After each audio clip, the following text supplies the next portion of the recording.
Back in December of 2011, Memphis head coach Justin Fuente was brought on board, and he had quite a bit of work to do. Prior to his arrival, the Tigers were 5-31 in the previous 3 seasons. Now in his 4th year, Fuente has posted a 20-20 record, taking a 3-win season in 2013 and turning it into a 10-win season in 2014.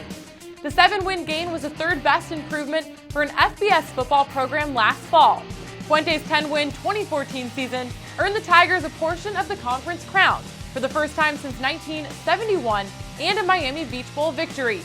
Memphis seems to have found a rhythm with this coaching staff and are starting to figure out their identity as a program. Well, it's been good for our kids to get a little bit of reward for their hard work. It's probably reinforced the way that we're doing things with the kids, that you can't have success with kind of our system and our program, the way we're trying to do things. And I think the kids have kind of grown to appreciate it a little bit, how we do things. But every year's a different year, and we lost a lot of really good football players, good leaders, guys that have played a lot of ball.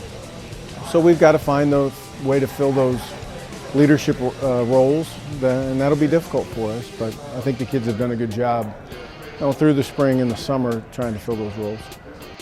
After losing several key playmakers and leaders from last year's championship team, Fuente is confident that he has the right guys to step up and fill those roles this season.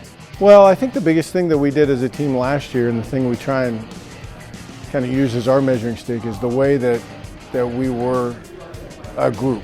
We weren't a bunch of individuals out there. We tried to play together. There wasn't a lot of selfishness. It was a very, very unselfish group. So we tried to highlight that with those guys, with our current players, and I think that's starting to come through as the norm for the program. And that's where you can make those steps with how tall they are and how much they can run and jump and all that kind of stuff. We'll be okay there. But if we can stick together through the good times and the bad, then it'll all work out in the end.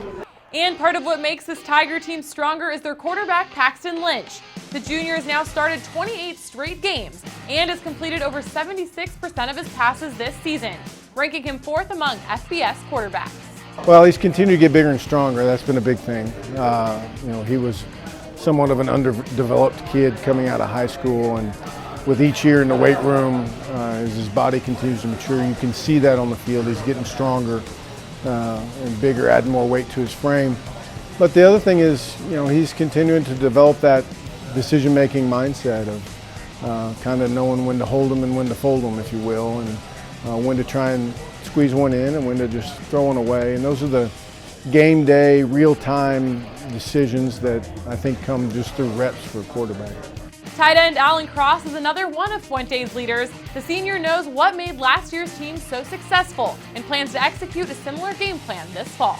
Hard, smart, and tough. You gotta come with a hard nose. You gotta come with a good work ethic. That's where the tough comes in, and being smart. Not taking dumb penalties. That's what helped us a lot last year. Not taking dumb penalties. 15-yarder, hitting the quarterback late, just things like that. Well, I'd like them to see a group of guys that play the game the right way, that play for each other and play together. There's not a lot of individualism out there.